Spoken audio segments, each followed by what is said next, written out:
Hi, I'm Paul Foster. This is a little introduction to me, who I am and why I'm here. So starting off, I'm a dyslexic, just like you, or possibly just like your children are. Dyslexia is something that you inherit from one or other of your parents. And I think in my case, maybe I got it from my father.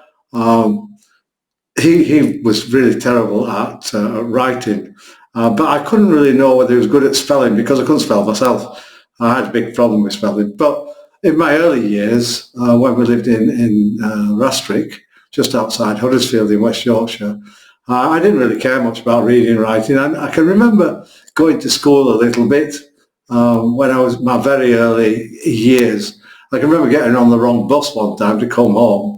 Luckily, my brother, who was 2.5 years older than me, he was on the same bus and he'd got on the wrong one, and we managed to get home all right. But when I was 6 years old, my father decided that we would go out to Nigeria. He'd got a job out there as a technical trainer in the government craft schools, because at that time Nigeria was still part of the British Commonwealth. And we got on a boat called the Apapa, packed all our worldly goods into tea chests, which we used at the time. And my mum, my dad, myself and my brother Stephen, we all hopped on this boat and sailed out. And I actually had my birthday, my 6th birthday, on the boat when we were sailing out there. So we arrived in Nigeria. My dad set up teaching.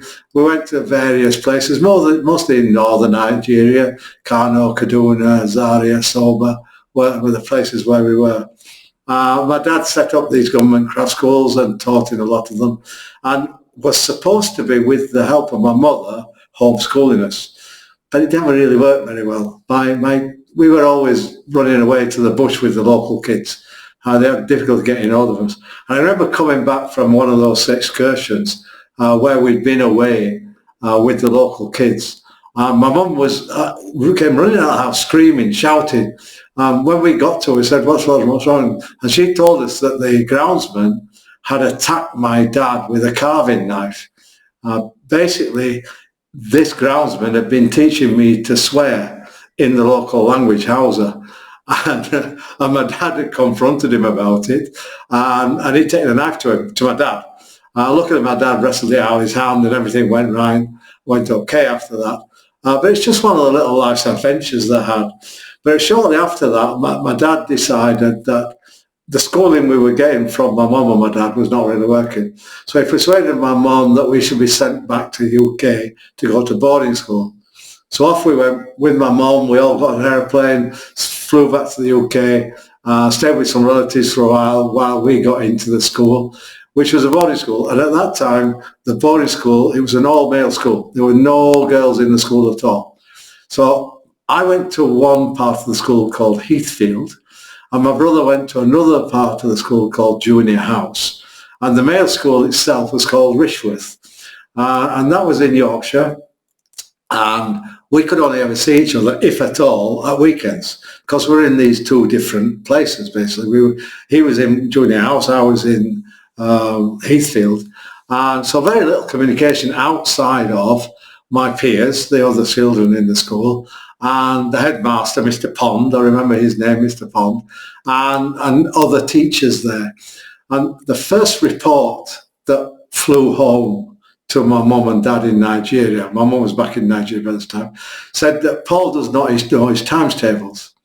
I can tell you now, I'm over retirement age and I still don't know my timetables, and I never will know my timetables. It's not going to work. I just cannot do things like that. Other things I can't do is I can't write very well and I can't spell. I've got no hope at spelling. Words throw me. My spell checker on my computer has a little white flag. And it says to me, well, at least get the first 3 letters of the word right so I know what you're trying to write. So in most cases, if I cannot get it after 3 or 4 attempts, I'll choose another word. It's just easier to do it that way, because the spell checkers just cannot get the word for me, because I've got no hope in that way. I can still work very well. Computers help me an awful lot. Without computers, I would be pretty stumped. And computers changed my life, actually. So anyway, back to my story.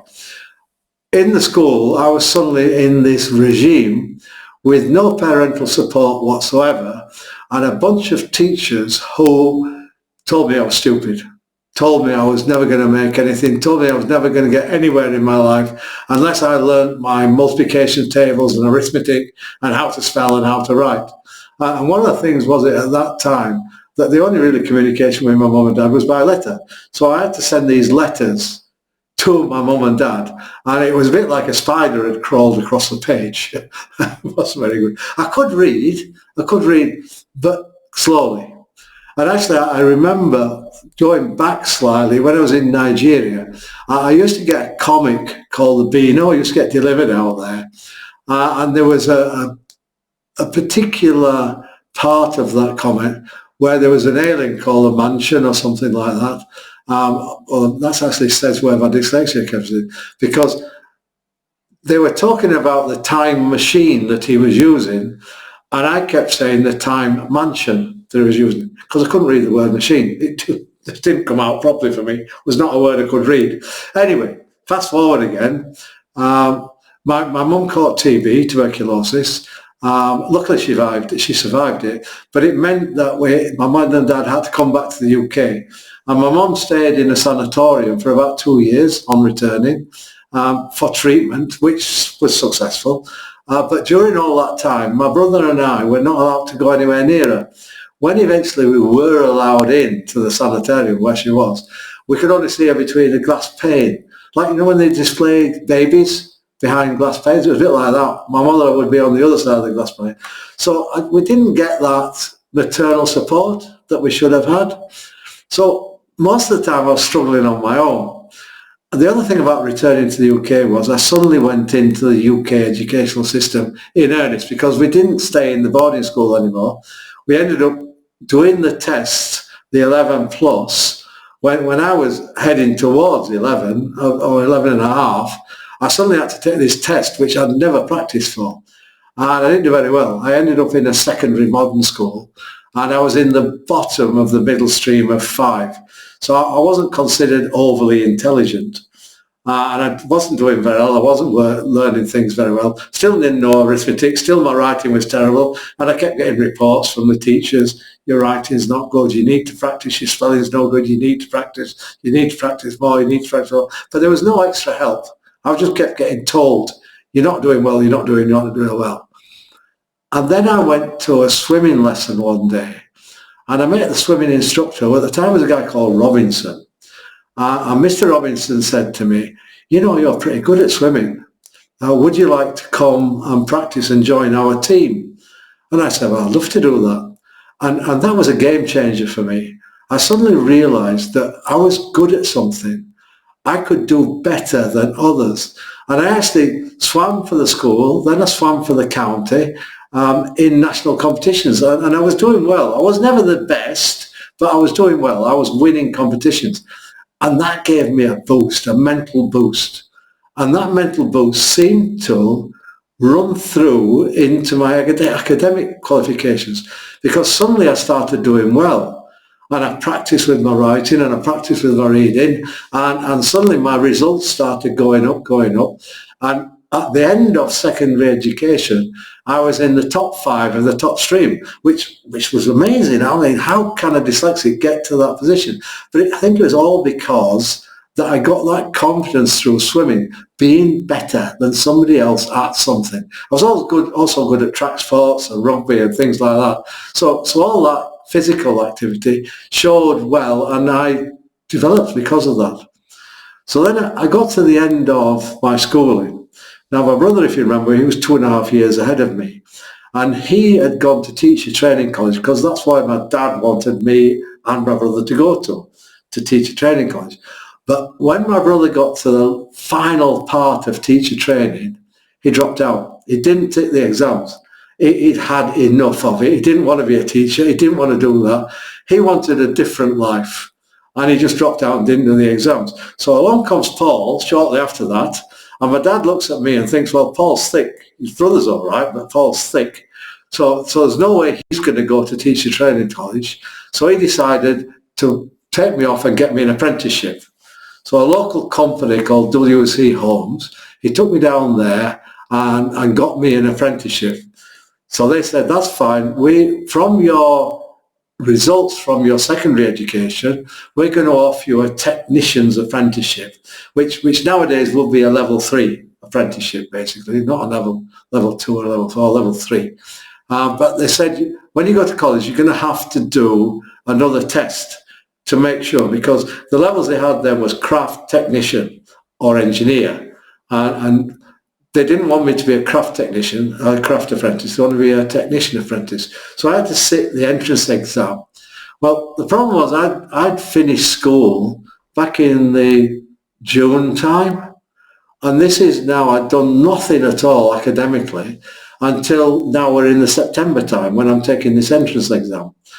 And I went in and I took the exam and came out with the result. Basically, they gave you the result instantly. And they told me I needed to go to the C area, which I thought was maybe the area where I go in. But actually, it was the area where you registered for the crafts apprenticeship. And I arrived there and they said, oh, from your results, you're a craft apprentice. And I said, no, I'm a technician apprentice. They said, no. Your result now has graded you as craft. I said, well, I've already been accepted as technician. So an argument ensued. Eventually, they agreed to me starting the first year as a technician apprenticeship, but I also had to study the craft apprenticeship alongside it, just in case I failed the technician apprenticeship. But that's one of the things. If I don't use it regularly, I lose it. I forget it. It goes away. And that long summer break before I got to do the test, I'd forgotten everything, basically. So I started the apprenticeship. First year was off the job, did all that. And I became a little bit of a waste of the time. At the time the hippies were around, I got long hair and things like that. I used to take drugs. And my father basically got very upset with me because he was still a teacher. And this waster of a son who was doing everything wrong, he didn't like it. So we got into several arguments. And eventually I left home. I said I've had enough of this and I left home. So when I was 17, I left home, went and got my own place, a flat somewhere, still carried on with my apprenticeship until I finished it. And I got to the point at the end of my apprenticeship where there was a bit of a problem because they were teaching me to be a jig and tools design draftsman. And they were not very happy with my look, my appearance, long hair, a bit hippie-ish, big beard, things like this. And they said to me basically, what we're going to do is we're going to give somebody else your job as the jig and tool design draftsman, and you're just going to go in the drawing office. So I said, you can take your job and whatever with it, I'm leaving. So I left and drifted around a little bit, did a job here, did a job there, and eventually, due to circumstances, something happened. And I was working at a concrete manufacturing company at the time, and the manager there quite liked me, and he wanted me to take qualifications in concrete engineering and cement and stuff like that. But something happened. There was a bit of people had been selling things on the side and stuff like that, and the police were coming. And he told me, look, you go home. This is a Saturday morning. He said, you go home and we'll say nothing more. I'll pay you up your due that's around, what the money you're owed. But you've got to promise me one thing. You need to go back into engineering when you belong. Stop messing around with your life. Go back into engineering what you trained for. So I said, okay, and I did that. I went back into engineering. I didn't like it, basically. I didn't want to do it. But on the other hand, I did it because I'd promised and I carried on. I worked for a while until 1980. 1980, Margaret Thatcher was around, Thatcherism was there, UK was in a bad way, my son had been born, and I wasn't earning very much in Huddersfield. My house was not the best of houses. I had to make a lot of modifications. It used to have an outside toilet at first, and I built an inside toilet. But I decided that I needed to get some money. And a friend where I was working at the time said, why don't you go and work overseas? With what you can do, with your abilities and everything, you could get a job overseas quite easily.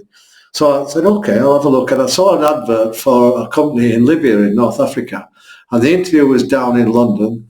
So I went down to London, had the interview, and decided that's where I'm going to go. got the job in North Africa in the Sahara Desert, and flew out there as a technician, as a mechanical technician. Within a year of arriving there, I got promoted to supervisor of the maintenance department. And a bit later on, they decided to Libyanize all of the senior positions. So supervisors had to be a Libyan. So they sidestepped me into a specialist position. And shortly after that, they opened a City and Guilds training school. And they said to me, would I like to become a trainer in the City and Guilds training school? So I said, yeah, I'd love that. So I started teaching young Libyan apprentices engineering, including English and maths, which of course I'm not good at all. But I worked on it. Of course, they weren't as good as me. But later on, they did employ a full-time maths and English teacher to do that part of it. So that burden was taken off of me. But I still had to teach engineering science and things like that, because I was teaching technician courses, which came from the UK, City and Guilds courses. I was teaching those. So I had to meet the standards of that. So I did that until from about 1985, 86, right the way through until about 2001, 2002, when they made me a consultant for education. So I joined the senior ranks, and eventually as a consultant I got a very high grade, very high salary, and I thought, well, I'm here until I retire. But then came the Arab Spring, and in the Arab Spring, that's when the countries rose up against their leaders, and they did the same in Libya. And I was quite lucky in a way that I managed to get out within a couple of days. Some of my colleagues, they had to be taken out by helicopter to gunships off the coast. But I came back to the UK from Libya. They paid me for about 6 months, and then they said, sorry, you've no longer got a job. So then I went out to Colombia. I got a job through a friend of mine in Colombia as a manager of a package, a mechanical package on a refinery project. From there, I went to Nigeria, and then from Nigeria I went to Oman. Then Oman I went to Saudi. Then Saudi I went to Malaysia, and then I got another job which I got offered back to Saudi again. And that was a really good job. I stayed there for 4 years. But by this time, I was a little bit old. I wasn't quite as young as I used to be then. And basically, they said to me, we'd love to keep you on. Now we're into production on this petrochemical plant. Now we're there. But you're too old. We can't get you the proper work visa called the Nikama. So we're going to have to let you go. So from there, I wondered what to do. So I talked to my wife, who's from the Philippines, and I was living in the Philippines at the time. I said, how would you like to go to UK? And she said, you know, that's what I want to do. I want to go there. So we packed up from the Philippines. Well, first I packed up, came to the UK, and I got a job in Coventry, which is where I live now, with Babcock International teaching network rail apprentices. I never worked on rail in my life, but there again, it's engineering. I can do engineering, so I did that. And I ended up staying with Babcock for about 4 years. Now, what I missed from all this, which I need to add in, when I was in Colombia, I suddenly realised that I was really quite lucky to have survived in North Africa, because during that time, the Piper Alpha disaster in the North Sea had happened, and my conditions in the desert was pretty much the same as that. And I got the company I was working for, the principal contractor was an American company, sold CB&I, and they did health and safety completely different to the way we did it in all the towns in Libya. So I got friendly with the contract company's health and safety manager, and we talked a little bit, and then the contract ended, and then that's when I moved out. But I kept in touch with him, and he stayed there and decided that he would stay and start his own company, and eventually he ended up marrying a Colombian woman. And he's still there now, running his health and safety company out there. But he was the one that started off in my education. And from that point, I decided I would learn.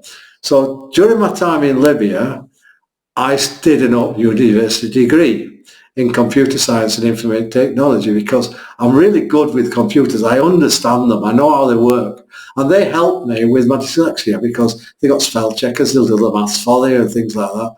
So I got a first-class honours degree in information technology and computer science.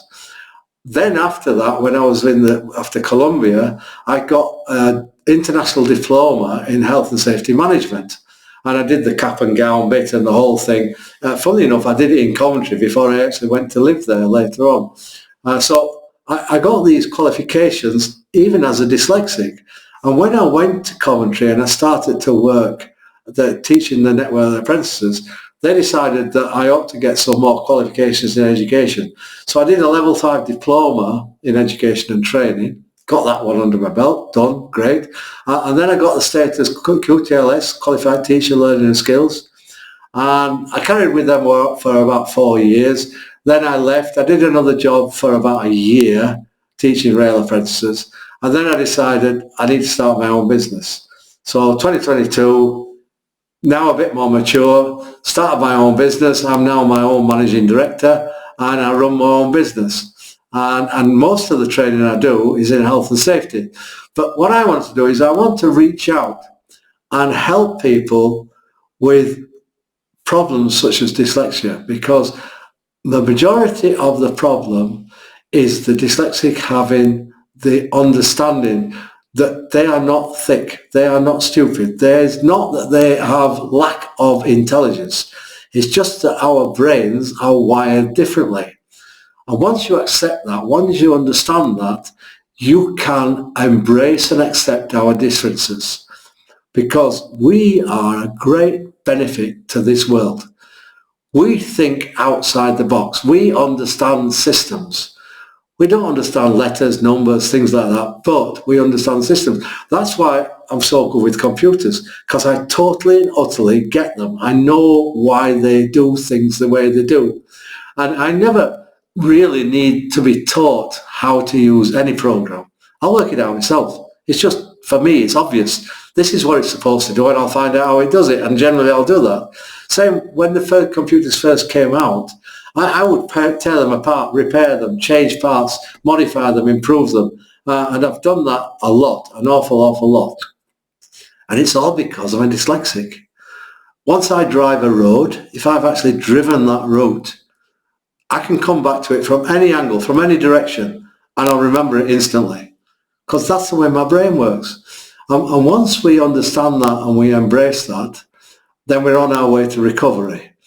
And just trying to force us to read, trying to force us to write, trying to force us to spell, it will never work. We need tricks. Like, for example, in the days gone by, we didn't have credit cards, we didn't have mobile phones to pay and things. We used to have to write a check. So if I bought something and there was an 8 in the price, I would buy something else, because I could never spell 8. 8 for me starts with A-T-E, 8. Yeah, that's how you spell it. That, for my brain, that's the way you spell it. And I was talking with a friend of mine, Lynn, one night, good friends of mine, George and Lynn. I was talking with Lynn one night, and I told her about this problem and what I used to do because of her checks and things. And she said, Paul, it's easy. It's just night with an E. I thought, she's right. N-I-G-H-T is night. I can spell night. It sounds right. It looks right. And it's not a problem. But 8, how can you get 8 out of night? Just put an E at the front of night and you've got it. And it's tricks like that, little things that you learn over time. Of course, I didn't get any special schooling. I didn't get any support. I had very little paternal support. I had to work it all out myself. And my confidence rating was down, really long way down. And though I still teach now. I teach health and safety. I teach engineering. I've got lots of contracts and things that I do. I'm still dyslexic. But now, when I go to a class, I tell people I'm a dyslexic. If you've got ADHD, dyslexia, any sort of neurological problems or anything, I understand you. I will help you. I'll do what I can to get you through these courses, because I've been there, I've done it, I know. And I embrace my dyslexia. I tell people about it, and I encourage others to do it. So hopefully, if you follow this course, especially if you're a parent, you'll understand a bit what I went through, and you'll understand how to provide support to your family who might have dyslexia. And a lot of it is not so much you teaching them, practicing them night after night, do your homework, do spelling checks, it's not that, it's you supporting them and understanding them. And if they get that moral support from the person who loves them, they will succeed in life, no matter what. There is Richard Branson, for example. Richard Branson, multimillionaire. Yeah, Steven Spielberg, Whoopi Goldberg. There's loads of people who are successful in life who are dyslexics. Yeah, the fact you're a dyslexic does not mean to say you're going to win in life. It's just you're going to win in a different way. So thank you very much for joining this course. I hope you enjoy it, and I look forward to speaking to you later.